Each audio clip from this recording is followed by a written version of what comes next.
Hello and welcome to Success Story Saturday, June 17th, 2017. Steve Sipress here, your humble narrator for today's Success Story Saturday. And as always, I'll start out by sharing one of the rhinos out of my many rhinos in my collection. And this is the official rhino catalog, filled with all kinds of cool rhino stuff, of which I think I've ordered pretty much everything in there, and started to form the basis of my rhino collection, which I have to this day. And I got this probably, about 30 years ago or so. See if it has a date on it. Does not. And this was from, I got this from Scott Alexander, the author of the Rhinoceros Success and the Rhino Trilogy set of books. Anyway, that is appropriate to today's subject of Success Story Saturday, Richard Sears. Best known, likely, for the Sears catalog, hence the Rhino catalog. See what I did there? Sears Roebuck Company, but did you know it did not start as a catalog company and did not start as a retail company, which nowadays is pretty much a failing retail operation. But back in the day, it was the #1 most successful catalog sales company in history, at one point selling over $100 million a year in sales, way back when that probably equated to billions of dollars today. However, there are some great entrepreneurial stories of, I'll tell you them as I recount from my recollection the story of Richard Sears, who as a young kid got a job running a railroad station in Minnesota, where he was from. And pretty much that, in those days, that meant he's pretty much doing everything, selling the tickets and putting people's bags on the train and giving them directions and sweeping up the floors and cleaning the toilet. I mean, just doing everything. A one-man show of a little one room, pretty much a radio station, and not a lot of trains coming in and out in most rural locations back in those days. So from what I remember, it's always said that was quite a boring job, which probably left a lot of time for Sears to think entrepreneurial thoughts about what he really wanted to do with his life and to be enterprising. He didn't want to just sit there and have a job running a railroad station forever. So opportunity knocked, and here's lesson #1, is you want to be thinking and looking out for opportunity, because what happened was a local watch sales or jewelry sales company in that town in Minnesota had got a shipment of watches from a manufacturer that they refused. And from what I hear in those days, that was a common scam, that manufacturers would ship their product, and then the store owner or whoever receiving them would go, "What the heck is this?" I don't know, that even happened to me running my businesses over the years. I don't know about you, but I've gotten stuff that I'm like, I didn't order this. And so they were either hoping that the person doesn't realize they didn't order it and just pays the bill, or in this case what happened is they refused the shipment, and then as the scam would go, or the scheme, or whatever you want to call it, the manufacturer would say, "Well, it's, I'm sorry, I guess we sent that out by mistake. It's going to cost me some money to ship it all the way back, so instead I'll tell you what, I'll give you a discount. I'll give you X amount off per item, and then you can sell them and make even more money. Or you can sell them at a discount, sell them faster, and still make money." So that was kind of the scheme going on. But in this case, this local jeweler or whatever just flat out said, "Forget it, I'm not accepting those, send them back." So when I got back to the train station to be sent back, or Sears just heard about it, because the guy running the train station pretty much hears about everything in town. And in fact, there's stories from the day that these rural stations, like the people from the town, the housewives and the farmers and whatever, would show up as the trains are coming in with stuff to sell. So it's very common to come bring your stuff, and as people are coming in off the train, you're selling your food and your goods and your wares, and trains only came in once or twice a day, so you're coming over to sell your stuff. So it was a very enterprising type of environment to be in. And sure enough, Sears said, "Opportunity is knocking here. I'm going to make a deal with this watch company, this manufacturer. I'll make a deal myself." So the guy, the store owner, refused the shipment, but Sears said, "You know what, I'll make you a deal." And he bought the watches basically on a consignment. He promised to pay X amount for each watch, of course, after he sold them. Because even if he didn't say that, he didn't have to send the payment right away. And if he could sell those watches real quickly, that's like a no-brainer. You sell the watch, I say no-brainer, but here's the deal. Most entrepreneurs just aren't thinking this way. You're just not opportunity-minded enough. So these no-brainer things, you aren't no-brainer, really. You're just not thinking that way. You're not thinking opportunity-minded. So you want to be opportunity-minded. Now, here's one thing that really helped. About 3 years before this happened, if I remember correctly, the U.S. established for the first time ever time zones. So up until then, there were no time zones. But I think what happened was rail travel was getting so popular around the country, and they decided to, whoever decided in the government or whatever, to establish these time zones to try and keep everyone, on track, see what I did there, with the right time. So watches now became more important than ever. If you're going to travel on a train, it helps, as you know, and I know nowadays, well, I was going to say we passed the day of watches now that everyone has a cell phone, if they call it a phone, no one ever calls anyone on it, but has a digital or a satellite or whatever clock in it, and so it automatically changes.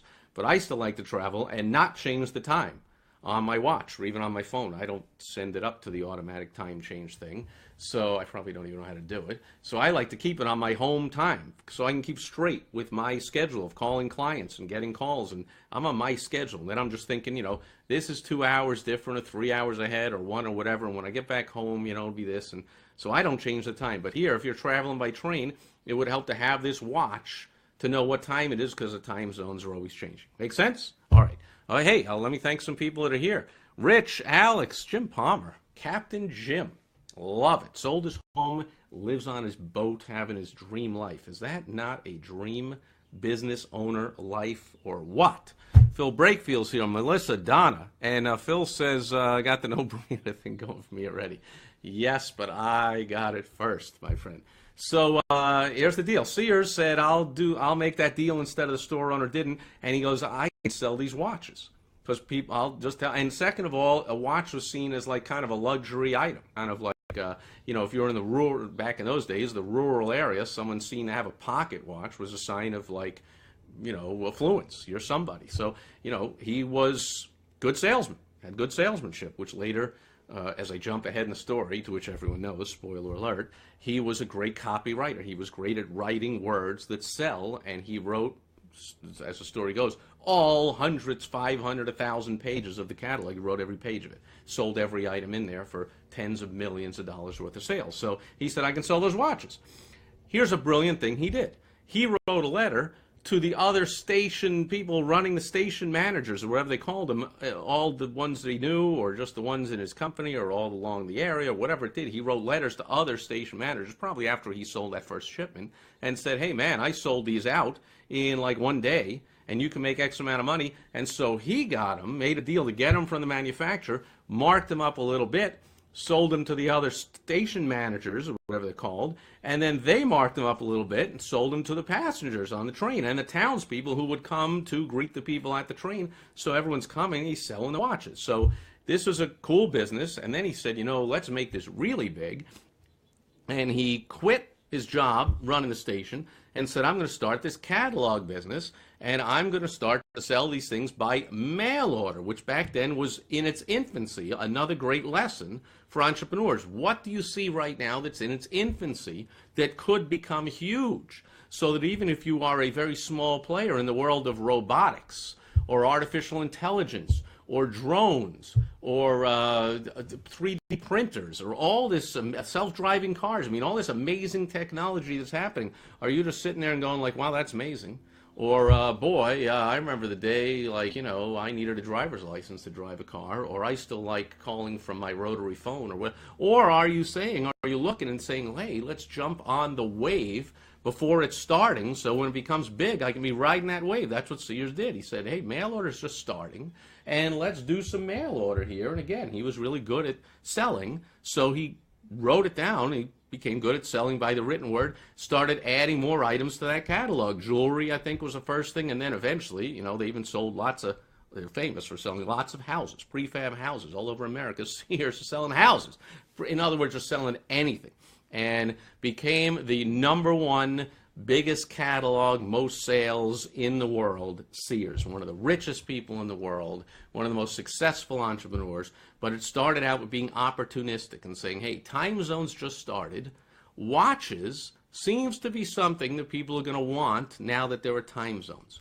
Second of all, if I can sell these, how about other people in my same position, other people running these train stations? I can teach them to do the same thing I'm doing and profit a little bit by teaching them. I'll get a little override. I'll get a little markup from them, and I'll just be the distributor to them and get a markup. So another lesson for all business owners is whatever you're good at, why don't you teach somebody else, and they'll either pay you to learn it, or you can take a cut of the profits from teaching and coaching and helping them to do the same thing. I call that my look over my shoulder program. And I've done it with myself, with a number of other successful entrepreneurs. Once I help them implement successful marketing systems, then I'm like, hey, you know what? Why don't you sell this marketing system to other people in X industry, and you be kind of a guru to the industry, and let's help them to market their business. And so that's what I call the look over my shoulder. So Sears did that, and then he said, let's just go really big time and do this mail order, which today would mean let's do e-commerce. Put it on the web and sell it really big. So he's thinking big, he's thinking opportunity, and he's capitalizing on the very start of trends. Mail order really just started about 10 years before he got involved. Now, nowadays, 10 years means 400 life-changing inventions just came in. But in those days, 10 years was not a long time. There's like no major inventions in 10 years, maybe one or two. So it was like a hot trend starting out. Watches because of time zones. Mail order just starting out. Sears jumped on both of those. By the way, Sears Roebuck, everyone pretty much has heard his partner Roebuck, and I think what happened is he originally hired Roebuck, who was a watch repairman. So this guy named Roebuck, whatever his first name, was hired as a watch repairman because he would get returns of the watches and said, let's not just throw them out here. Let's hire a watch repairman, fix them, and let's go sell them again. And then Roebuck became a partner, of course, became Sears Roebuck and Company or whatever. So that's it for Success Story Saturday. Now here's the deal. Let's go to, I don't see any questions, comments. By the way, if you guys, I've been saying this a couple of times here lately, I have found that besides just showing up, because it says here a bunch of people showed up, but if you will click on a like or a comment, that helps. That's the way the algorithm, I hear it works for Facebook, to spread this video out and show more people. So I really appreciate it. I appreciate you showing up, of course. But if you do show up, and then you just click the like, or click not like. I think you can even put a upside down frown and say you don't like it. But just click something.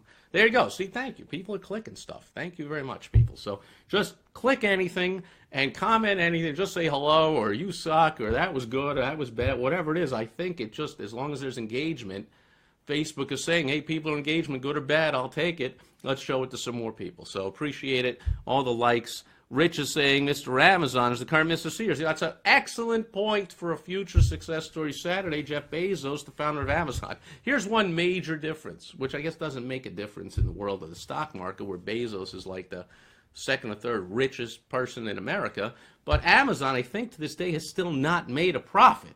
Give me a break. That's a major difference from Richard Sears, who made a profit on the very first watch that he sold, that he bought for like $12 and sold for 14 or whatever it was in those days. So big difference. Okay, so I'm in favor of profit, but who am I? I'm also in favor of Jeff Bezos building such a big company that people just believe is going to make a profit, I guess, someday. And stock is like $1,000 a share, and he owns millions of shares and whatever, and so he's worth like $70 billion.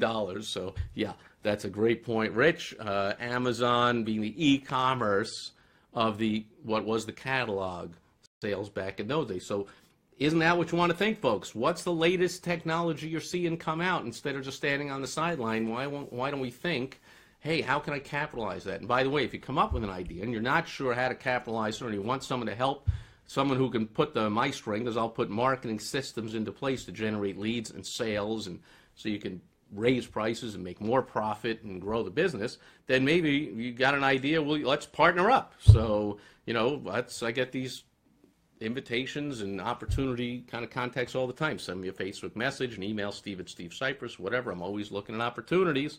And if I don't think of them, I still can spot it when I see it, because I'm always looking for one. So, another thing is, Phil says, who would ever believe you could sell shoes online? Yeah, it's another great one. So possibly Tony Shea of Zappos will be another Success Story Saturday in the future, who sold shoes online by saying, people call up and go, depending on the manufacturer, I don't know what size I am, 8, 8.5, 9. Hey, I'll tell you what, we'll ship them all to you.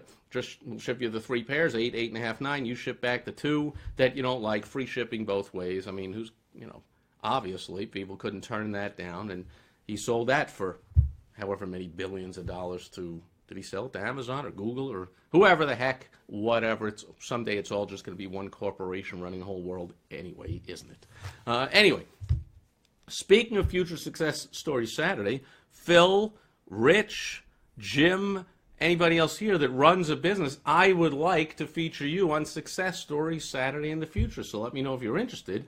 And because this not only goes out here live on Facebook, but it goes on to my blog, goes on to my podcast, goes on to YouTube, goes out to my email list, goes on LinkedIn, goes on Twitter, goes on Google+. I mean, it just goes out all over the place, and a whole bunch of different Facebook pages that I manage and Facebook groups, and you can put it out to all your whatever and this and that. So, again, I guess we come full circle. If you're opportunity-minded, opportunity's knocking. I'm looking to interview successful entrepreneurs because I'd much rather profile living, breathing people that I know and like, or just get to know and like you if I don't already by interviewing, instead of dead people like Richard Sears, who of course is a fantastic entrepreneur, but come on now, I'd much rather interview you, dear viewer or listener, however you are consuming today's Success Story Saturday. So thanks for being here.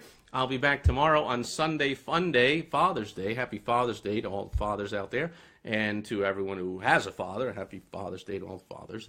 And I'll be back and talk about that a little bit in tomorrow's Facebook Live video. Thanks everyone for being here, and I will see you again tomorrow. Bye-bye.